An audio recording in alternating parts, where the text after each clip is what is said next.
Hey, I'm Tom Froese, and this is the Making Friends vidcast where I answer your questions about illustration. Hope you guys are well. Hope you guys are having a nice start to your week.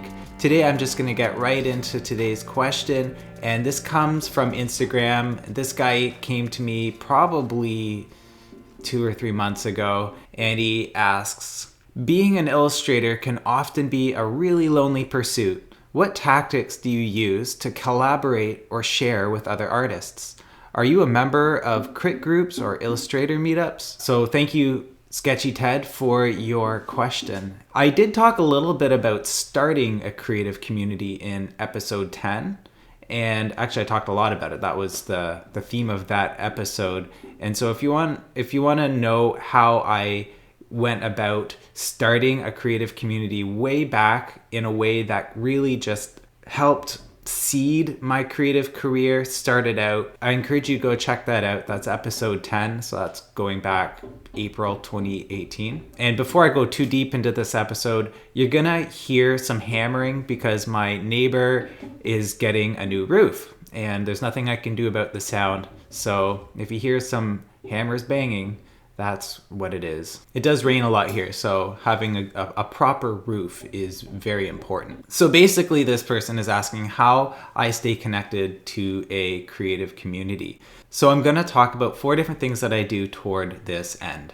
The question of how to stay connected is actually really important because as creative freelancers, we are siloed. We are usually working alone from home or in an isolated studio, not around the buzz of a creative environment that maybe designers might enjoy at a design studio or an agency. I think many illustrators are by nature introverts. I mean, I don't think we would be able to spend hours every day working alone, making pictures and drawing unless we enjoyed our own company and didn't mind being alone a lot. But of course, just like we need to have a life in our everyday life, like we need to go and hang out with friends and get outside, I think our creative life also needs to have a social life. Our business life needs to have a social life. So we need to meet with other people, get new ideas, and just overall rub off on the energy, the creative energy of other people. In my own life as a creative hermit, this is definitely really important to me. I am definitely an introvert. I like spending lots of time alone, but I also need the energy, the creative energy, just the influence from other people. And I do a few things toward this end that help really just fuel me in this way. Staying connected to fellow creatives is definitely the main way that I stay charged up and probably the only way that I can grow as a creative because iron sharpens iron. We need each other to help push each other and help each other grow out of our own little bubbles and boxes towards something bigger and outside of what we could have imagined on our own. So here are the 4 ways that I nurture and foster and maintain my creative community. First, I'm always sharing content. I mean, this YouTube channel is a case in point.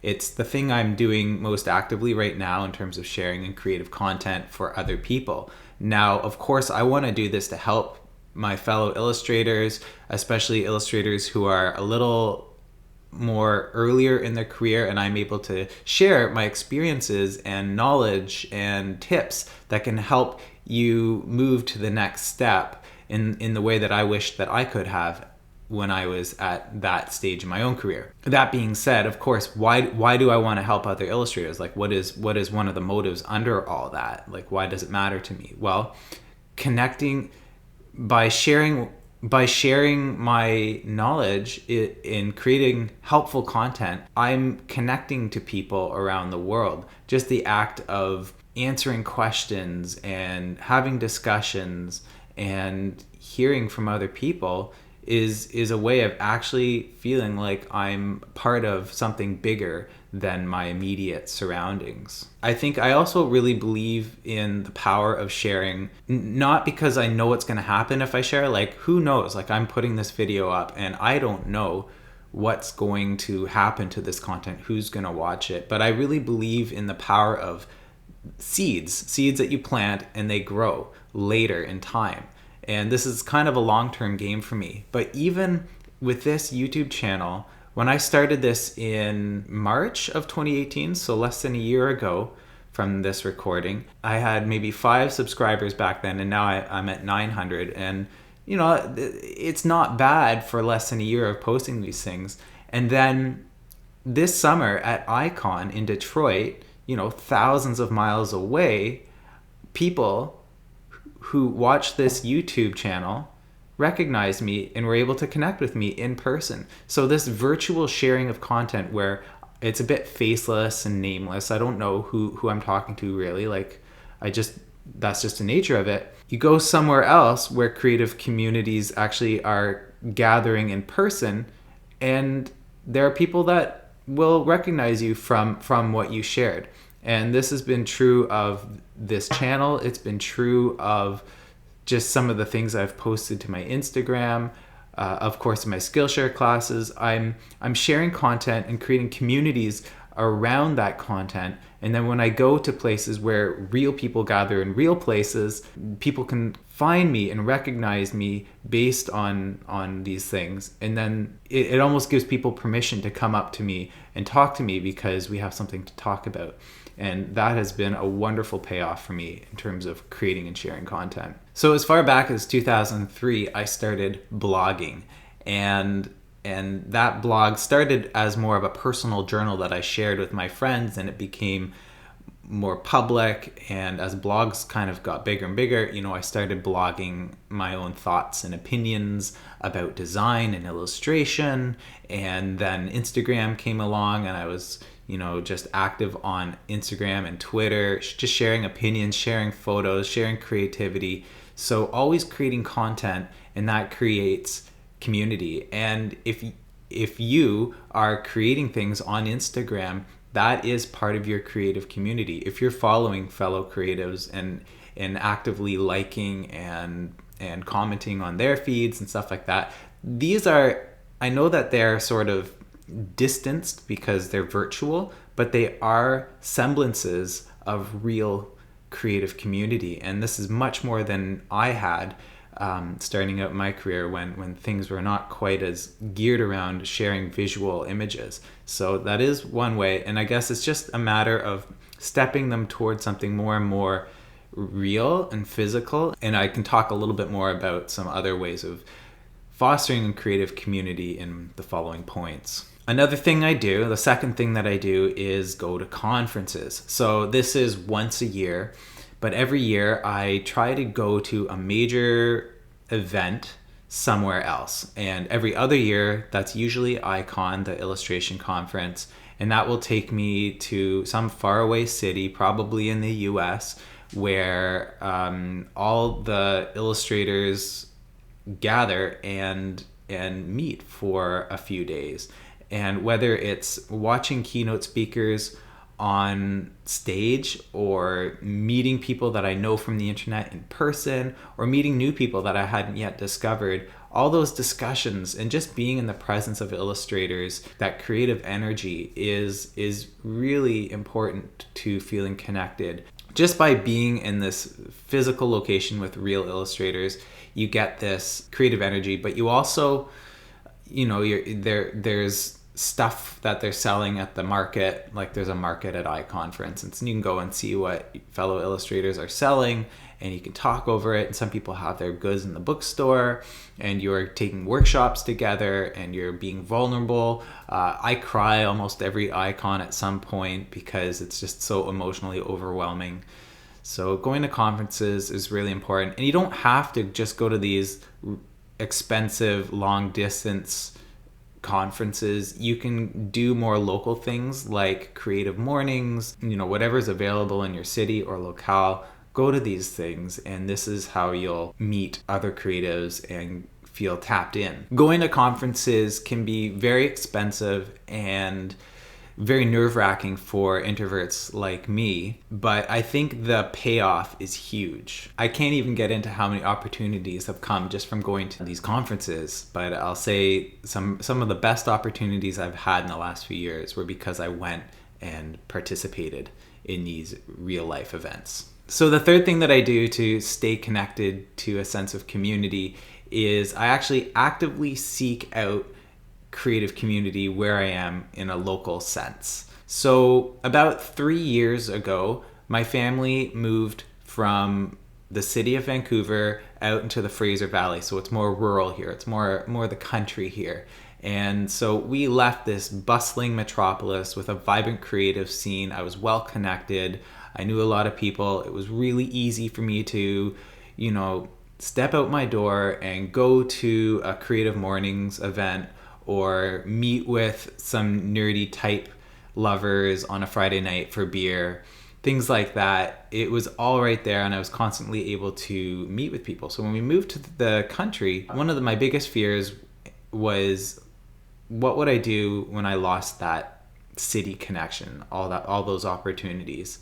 What would be left for me here? Would I starve creatively? Would my creative community and connection be cut off to my detriment? I feel like I was very lucky in the sense that a lot of fellow creatives were leaving the city around the same time, and still are, because Vancouver is a notoriously expensive city.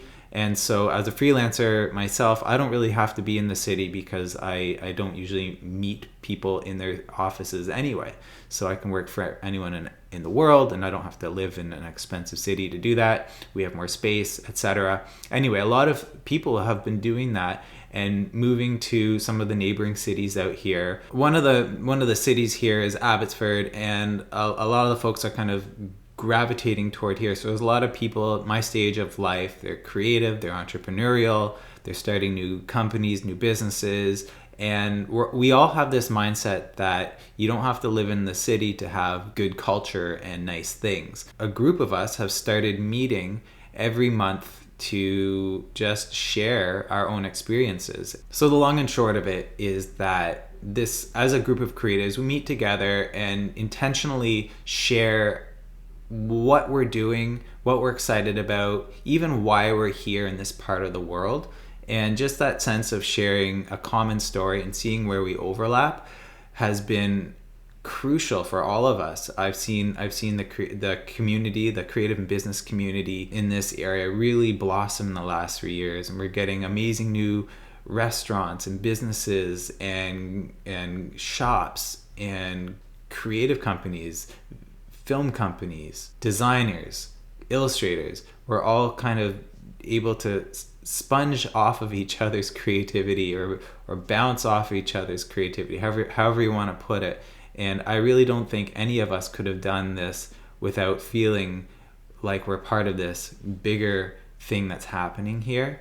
And it gives us confidence that what we're doing will be appreciated by people locally. So if you're in a remote community or outside of a big city, your job is going to be harder than if you're in a big city. But if you can find and connect with people who are like-minded, they don't have to be illustrators necessarily. They could be photographers or designers or entrepreneurs. I feel like entrepreneurs and creatives are one and the same thing. We all have a mind toward creatively solving problems. So that's something we can do. If you're in the city, if you're in a big city like New York, or even a smaller city like Portland, or wherever you happen to be, you have no excuse. You have creative people in your city, and it's just a matter of seeking each other out and starting some kind of a group that meets quasi-regularly. It could just be meeting over beers once a week or once a month, or it could be a little bit more structured and involved in the way that we've done it with A&Co. The fourth thing that I do to stay connected to other people and have the sense of community is I actually collaborate. I do collaborations. So a collaboration is more self-initiated. It's not a client project. It's more like something that you're interested in doing and you want to do. It's a little different from the usual. And the main thing that I collaborate on is with my friend Vince. He's a letterpress printer and the owner of Everlovin Press. He's in Kingston, Ontario, which is kind of closer to Toronto. We met in art school and bonded over our love of letterpress. And so once we kind of all got settled in our things, like me as an illustrator and designer and him as a pressman, we of course wanted to collaborate and use our strengths and come together. And so what we do is we create letterpress products. I do the design and illustration, and he does the printing and fulfillment. And of course we share some of the art direction and ideas, and we butt heads and we agree and we work out what it is we're making and how we're going to do it. And it's real community. We're doing all these things that a community would do, which is have discussions, get into minor conflict, enjoy wins together, and celebrate and all that kind of stuff. And so having someone that you have this creative trajectory with and actually create a real thing and bring it to fruition together is an amazing way of creating community. I feel like unless you're making something with someone, unless you're working on a common goal together, it's actually pretty hard to have any community at all. And that's probably why people who have jobs in studios or offices with fellow coworkers, it's probably why it's easier for them to feel connected, because they're in an instant community. They're always working together on the same projects or in the same kind of environment, working towards some kind of common goal. And as creatives, we need to find ways of making this happen on our own. And of course, the benefit of this is we get to create work that's more in our wheelhouse, and of course, adding to our portfolio and just doing new things and having new experiences. Of course, in one sense, as freelancers, we are collaborating all the time. If we can view our clients and art directors as co-laborers, collaborators, we can kind of have that sense of community, like we're working with them on the same team toward a goal. And for these short periods of time that we're working on these projects, that is our creative community. So that's one attitude we could adopt as creatives and try and use that to feel more connected as creatives. So these are just a few things that you can do to foster creative community. I know that getting started on any one of these can be really daunting, but if you think about just starting small, just some small tiny thing you can do, it could just be posting more to your Instagram feed and then actively commenting on fellow creatives and creating a sense of camaraderie like that. That's a very small step. You don't necessarily know how things are going to pan out in the big sense. I didn't know when I moved to the valley, for instance, out of the city, that I would start going and being part of this creative community and that it would blossom into collaborations and stuff like that. But I had this instinct of just connecting to individuals out here, and that's how I learned about the creative community. And so one small step led to a bigger step. So you can do small steps that you can envision now with the hope and trust that it will yield something that you can't envision, something much bigger. I think the most important thing is that you have this obsessive desire to grow as a creative and get better. We should know by now that part of growing creatively is connecting with others. We need other people. Iron sharpens iron. If you have this hunger and thirst to grow as a creative, if you're obsessive about it, if this is something you're dedicated to, it will help you kind of get over any of your insecurities or weaknesses or insufficiencies or whatever, however you want to put it. It will help you kind of move past those and bulldoze through those toward connecting with other people. You're going to do whatever it takes to make this thing work. I think what I'm saying, guys, is that getting in touch with the creative community at first can be daunting and maybe even hard, but I think if you can know that connecting to people in this way, however vulnerable it makes you feel, however hard those first steps are, it pays off huge. Once you establish even the smallest semblance of creative community, things get just a little bit easy. You build up a little bit more momentum and you start seeing returns on your investment. You start to see things in new light. You start to come across opportunities you never would have before. And ultimately, the strength of a creative community is far greater than the sum of its parts. So if there's two people, the power of the two of you is way bigger than any one of you individually. And if there are 5 of you or 25 of you, the power of your creative community is boundless. People can do so much more when they're connected. And it doesn't mean you're always collaborating, doing stuff together, but you're energized by each other. You're encouraged by each other. You are seeing things outside of your usual bubble. And that's what creative community is for. It's to give you perspective and vision, influence, and inspiration. So thanks, Sketchy Ted, for your question. Really appreciate it. And thank you for highlighting a very important issue, which is staying connected and having creative community. Hope you guys have a great week. My name's Tom Froese. This is the Making Friends vidcast. And you can find me elsewhere on the web. My website is tomfroese.com, where you can find my work and a few other resources. And of course, I'm over on Skillshare, where I teach a handful of popular classes. The most recent class that I launched earlier in November is called Odd Bodies, where it's about illustrating stylized, expressive people. So if you've ever been interested in how to develop a drawing style for drawing people, for illustrating people, it's a great class. It's a staff pick. It's been a super popular class. So head over there and check it out. Anyway, thanks for watching my channel. And guys, we're almost at my year-end goal of 1,000 subscribers. We're at 900. I'm gonna say 900 by the time this video publishes. And that's 100 away from my goal of 1,000 subscribers by year end. And I just started this channel in, I'm gonna say March. I started this channel in March, and I have been aiming this whole time to have 1,000 subscribers. To be even as close as we are now, I consider a huge success. And like I said, I've already met some of you in person just by virtue of doing these videos. I'm connecting to you guys. So thanks for watching, and thanks for saying hi when you, if you ever see me at some conference. It's great to know that you guys are there, here watching and benefiting from some of this content that I'm making for you guys. Okay, hope you guys have a great week. Keep making great work and keep asking great questions.